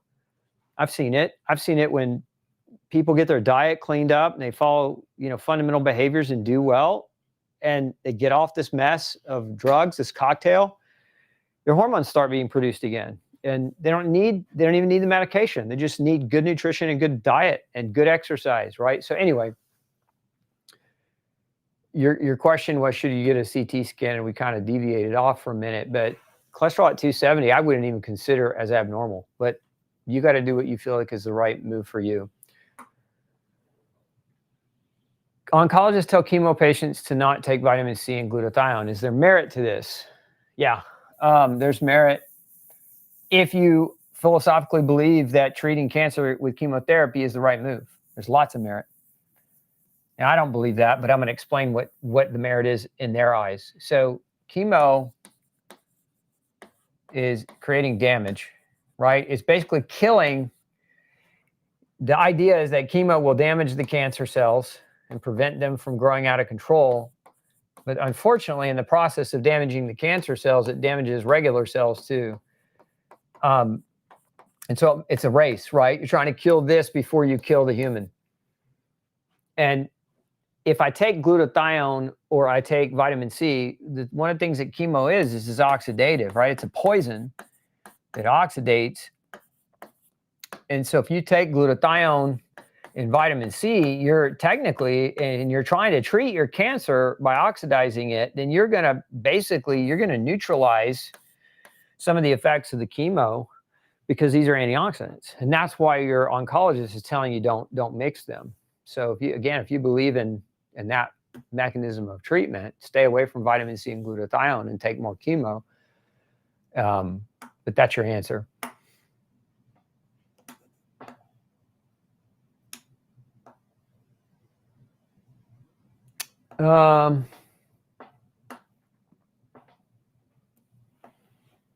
If I am not sensitive for goat milk or sheep, but for casein, I am sensitive. Can I eat these cheeses? Yeah. I mean, if you are casein allergic, you should not be using dairy. There's no such thing as casein-free dairy. You're going to have casein in the cheese and in the milk, whether it's a sheep or a goat or a cow.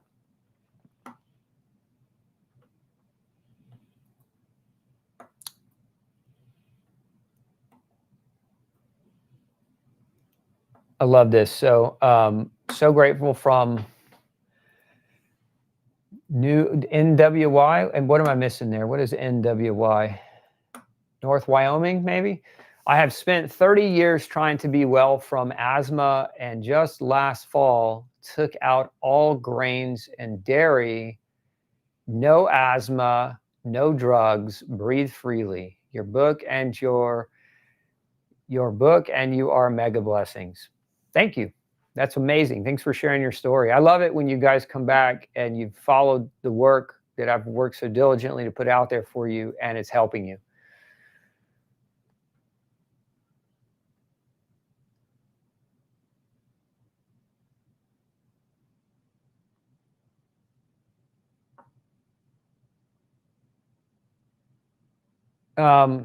Some recommending no vitamin C late in the day as it can disturb sleep. Can you comment on this?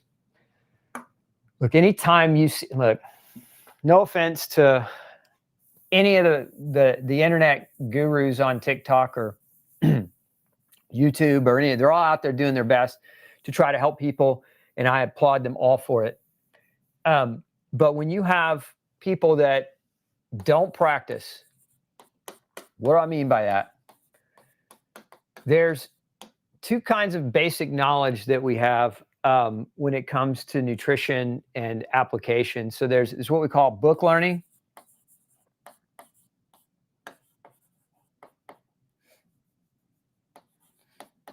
And then there's what we call experience, right? So think of it like this. You read a book last week on how to plumb your own toilet. And so then you set out to do just that. And in that, you made a ton of mistakes because you'd never plumbed a toilet before. And, you know, you had a bunch of leaks and problems. And ultimately, you could get it fixed. But it was the experience that gave you mastery. It wasn't the book learning. The book learning gave you knowledge that is academic, in large part speculative, but it was the experience that gave you mastery and wisdom. And a lot of people online are here, and they're really smart, and they read a lot. And so they have a lot of academic, speculative knowledge, and they say a lot of things in that regard. But where the pavement and tire meet lead to this right here.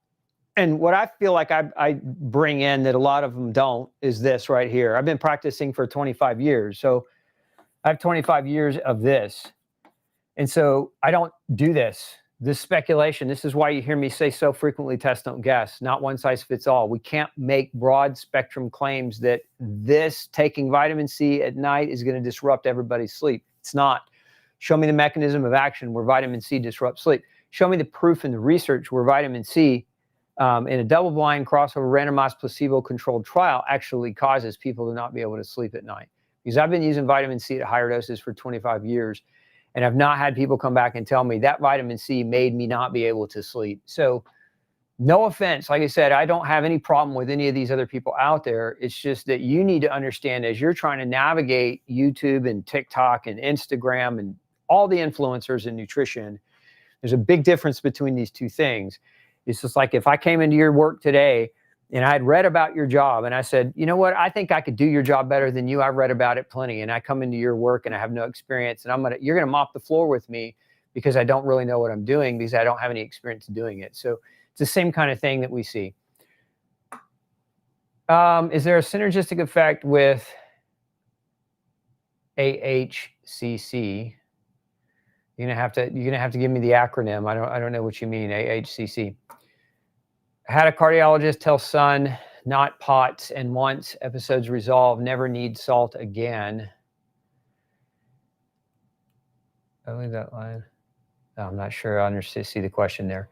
Is there okay? Let's go down a little bit. Are we?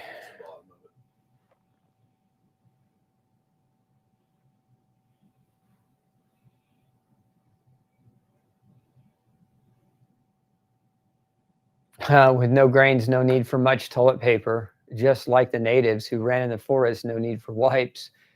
Like wildfire, found single layer toilet paper, a couple squares is enough. Way cool. Well, TMI, but not really. Thanks for sharing.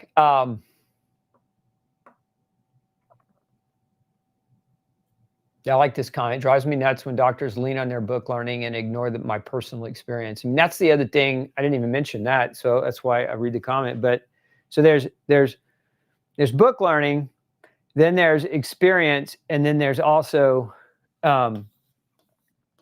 learning by listening. And as a doctor, it's funny. We call it practice. We say when a doctor goes to work every day, it's his practice or her practice. They're practicing. They're not perfecting. They're practicing. What are they practicing? They're practicing applying the book learning to their patients to gain experience to get better. But part of that has to be learning by listening. And one of the things that doctors do is, and this is where ego gets in the way. All doctors have ego. I have an ego too, but I try to supplant it and really be open. But it's when you think you know so much that you can't be taught by somebody who doesn't know as much as you. And I think there are lessons that every doctor can be taught. I mean, we have to have humility when we're dealing with people because it's how we learn. And your experience, although it may be different than every other person's experience that I've ever treated, it doesn't make it wrong. And that's where learning has to come into that equation too, for sure. Okay, what time is it? 2:20? 2:20, yes. That's a wrap, folks. We did, was that 2 hours? Almost 2 hours? Yeah. I'm supposed to go an hour. I know my team probably gets mad at me for taking up this much time, but at any rate, I hope you guys enjoy it and I hope you find value from it. Look, if you're new to the show, do me a favor, hit the subscribe button. If you found this information helpful, share it with somebody that you care about, somebody that you love that also needs help. Additionally, come visit me at Gluten Free Society. You can go to glutenfreesociety.org. It's my hub. And if you sign up there, we have a newsletter there. We'll send you a bunch of free information on how to navigate diet and lifestyle and overcome chronic inflammation and autoimmunity. It's all free. And if you are looking for good products, supplements to use on your journey to better health, we encourage you to use ours. We know what's in them. We know they're superior. We know they're fantastic. And so come check out our shop. We have more than 100 different supplements that you can browse and choose from. And if you're looking for nutritional testing, you can get that also at Gluten Free Society. This week, we're selling Detox C. It's on sale. It's the product of the week, if you will. Do we have a promo code for that? Detox C15. So if you want to save, if you want to check it out, use the promo code DetoxC15. And you'll save some money in the process. So thank you so much for joining me. I'll be back on Tuesday for another crash course on nutrition to educate you. And then we'll be back next Thursday again for another live Q&A. Hope you have a fantastic rest of your week and weekend. Take care.